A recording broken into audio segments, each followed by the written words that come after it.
Hello everyone and happy international women's day to all of you. अब आपके मन में सवाल आ रहा होगा कि मैंने सिर्फ विमेन को ही विश क्यों नहीं किया, मैंने सबके लिए हैप्पी इंटरनेशनल डे विशेस क्यों भेजी। दरअसल इसका बहुत ही सिंपल सा कारण है। आपने अगर वो कहावत सुनी है कि हर सफल आदमी के पीछे औरत का हाथ होता है, तो उसका उल्टा भी तो सही है, हर सफल औरत के पीछे आदमी का हाथ होता है। हम इंटरनेशनल विमेंस डे पे विमेन के अचीवमेंट सेलिब्रेट करते हैं, जेंडर इक्वालिटी के बारे में बात करते हैं, और वो सब डिस्कशंस मेन के कंट्रीब्यूशन के बिना अधूरे हैं। तो इसीलिए happy international women's day to everyone. अब ये सेलिब्रेटरी टोन में ज़्यादा टाइम तक तो कंटिन्यू नहीं रख पाऊंगी क्योंकि हमारा टॉपिक थोड़ा सा कंसर्निंग है। अब टॉपिक की बात करते हैं। दरअसल फरवरी के महीने में यूएई में 3 इंडियन नेशनल्स को फांसी हो जाती है। फांसी मतलब डेथ पनिशमेंट मिलता है। अब वो आम तौर पे हमें ऐसा ही बोलने की आदत है, पर फांसी वाला चीज़ नहीं है, यह डेथ पनिशमेंट मिलता है उन्हें। और 3 नेशनल्स को एक ही महीने में डेथ पनिशमेंट मिलना अपने आप में एक रेयर फिनोमिना है, ये इतनी आम बात नहीं है। उसमें और चिंता की बात तब ऐड हो जाती है जब हम डेथ रो का स्टैटिस्टिक निकालते हैं कि अभी पूरे अगर वर्ल्ड की बात करें तो 59 इंडियंस को डेथ रो है या डेथ पेनल्टी है, और उसमें से 53% के आसपास मतलब आधे से ज़्यादा डेथ पेनल्टीज यूएई में है। तो ये हमारे लिए एक कंसर्न की बात हो जाती है, क्योंकि पहला कंसर्न कि इंडियन नेशनल्स को यूएई में इतनी डेथ पेनल्टी क्यों मिल रही है। क्या यूएई के लॉज ज़्यादा प्रॉब्लमैटिक हैं, ज़्यादा रिजिड हैं, या फिर इंडियंस वहाँ जाके क्राइम करने के लिए प्रोन हो रहे हैं। दूसरा मुद्दा ये उठ के आता है कि क्या हम उन्हें सफिशिएंट लीगल और कॉन्सुलर सपोर्ट प्रोवाइड कर पा रहे हैं, क्या उन्हें अपने अधिकारों के बारे में पता है, क्या उनके पास लॉयर्स हैं, क्या वो सिस्टम में पनाह ले पा रहे हैं, क्या उन्हें उनके साथ जस्टिस हो रहा है। उसी के बारे में हम डिस्कशन करने वाले हैं, पर ये इतना सिंपल डिस्कशन नहीं है। हम इसको ब्रॉडर डिबेट से कनेक्ट करेंगे कि यूएई में पहले तो माइग्रेंट्स जाते क्यों हैं, वो ऐसी क्या चीज़ें जो उन्हें अट्रैक्ट करती है। फिर हम बात करेंगे कि वहाँ पे उनके चैलेंजेस क्या हैं, और उन चैलेंजेस से रिलेटेड हम बात करेंगे कि सल्यूशंस भी क्या हो सकते हैं। तो जो 3 इंडिविजुअल हैं जिनकी मैं बात कर रही थी कि उन्हें डेथ पेनल्टी मिली या डेथ पनिशमेंट मिला, उनके नाम यहाँ पर लिखे हुए हैं और इनके अलग अलग केसेस हैं। उन केसेस के बारे में इन डेप्थ में तो नहीं बताऊंगी मैं आपको, पर थोड़ा सा ब्रीफ दे देती हूँ। शहजादी खान, मोहम्मद रिनाश एंड मुरलीधरन, ये 3 इंडिविजुअल्स हैं जिनको मर्डर के जुर्म में डेथ पेनल्टी मिली है। शहजादी खान यूपी से हैं, ये दोनों केरला से हैं। इन्होंने 4 महीने ओल्ड बच्चे का मर्डर किया या फिर उसके लिए उनको सज़ा मिली। मोहम्मद रिनाश को एक डिसेबल्ड पर्सन का खून करने की सज़ा मिली, और मुरलीधरन जो हैं उन्हें एक इंडियन को मारने के लिए सज़ा मिली। ये इनके केसेस हैं। अब इसमें चिंता की बात ये है, जो मैंने क्वेश्चंस रेज किए वो इसीलिए रेज हुए क्योंकि शहजादी खान को 15 फरवरी को ही फांसी हो गई थी। फांसी एज इन डेथ पनिशमेंट हो गया था, पर ये बात हमें बहुत लेट पता चली। हमें मतलब इंडियन एम्बेसी को ये हमें इन्फॉर्म किया गया 12 दिन बाद। तो ये क्यों हुआ, जबकि हमारे तो अच्छे संबंध है यूएई से। तो फिर ये प्रॉब्लम क्यों आई, और ये भी इसलिए पता चला क्योंकि उनके फादर कॉन्स्टेंटली अप्रोच कर रहे थे अथॉरिटीज़ को कि उनकी बेटी से संपर्क नहीं हो पा रहा है।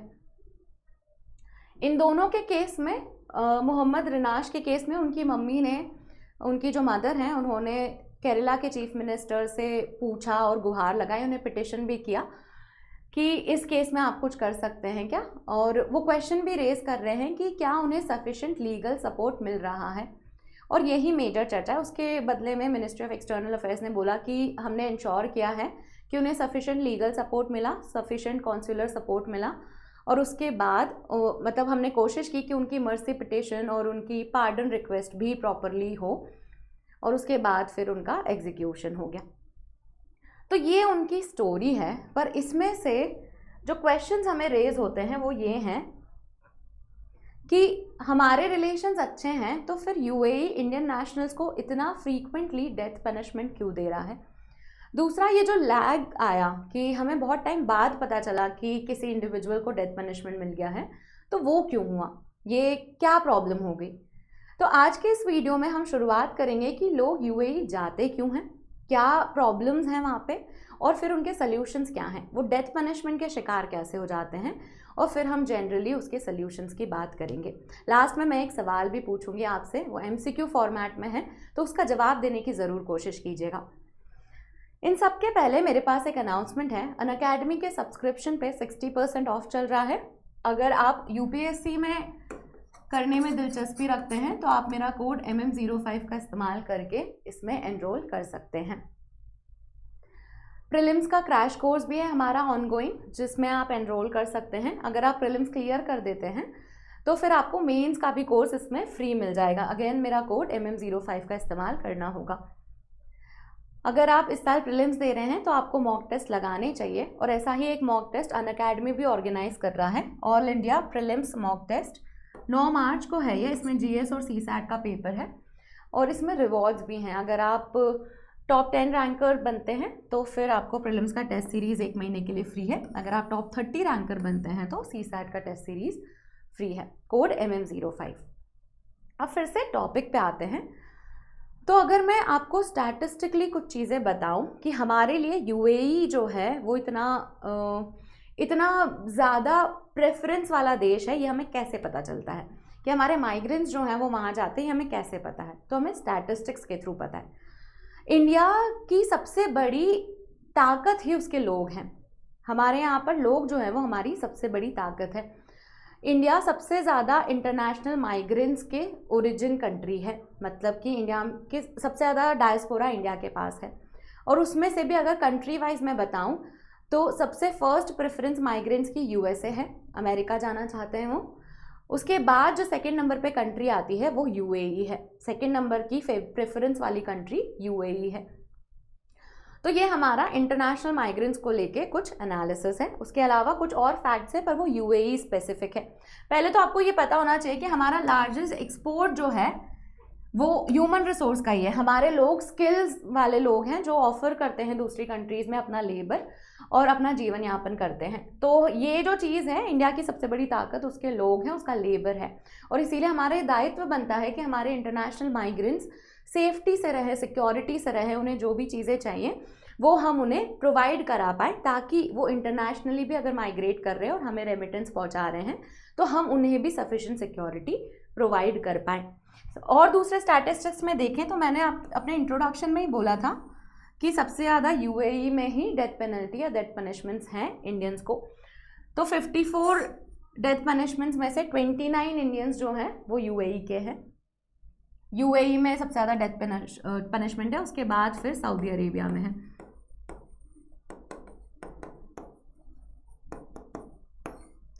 तीसरा जो स्टैटिस्टिक है वो है कि UAE की पॉपुलेशन का 36% इंडियन है।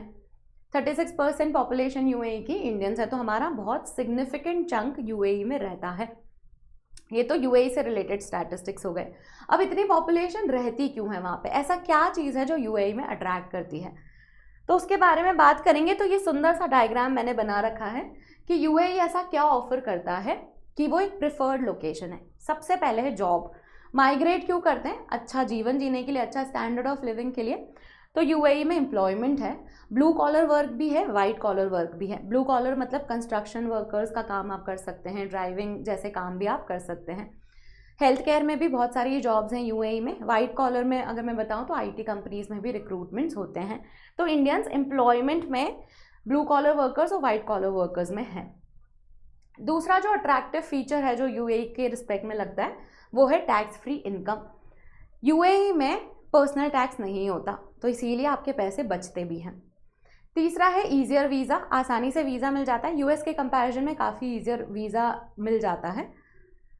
चौथा है प्रॉक्सिमिटी टू इंडिया, इंडिया के पास में ही है UAE, छोटी फ्लाइट लेनी पड़ेगी आपको, तो इस वजह से भी लोगों की प्रिफर्ड डेस्टिनेशन है ये। एंड लास्ट है कल्चरल कंफर्ट। जैसा कि हमने देखा कि लगभग 36% UAE की पॉपुलेशन इंडियन है, तो हमारा कल्चर, हमारी लैंग्वेज वहाँ है, तो हमें एडजस्ट करने में इतनी मुश्किल नहीं आती। और इन सब कारणों की वजह से लोगों का प्रेफरेंस होता है UAE जाना। बेसिकली सुनहरे कल के सपने देखकर वो UAE जाते हैं कि उनकी बेटर लाइफ हो जाएगी, पर फिर रियलिटी चेक मिलता है उन्हें। वहाँ पर ऐसी सिचुएशंस नहीं होती हैं, वहाँ हकीकत कुछ और होती है। उनके चैलेंजेस के बारे में आप पढ़ते हैं दो मेजर चैलेंजेस हैं। एक तो एक्सप्लॉयटेशन, जो लोग वहाँ जाते हैं उनके जो एम्प्लॉयर हैं वो उन्हें एक्सप्लॉइट करते हैं, जिनके यहाँ पे वो जॉब करते हैं वो उन्हें एक्सप्लॉइट करते हैं। कैसे?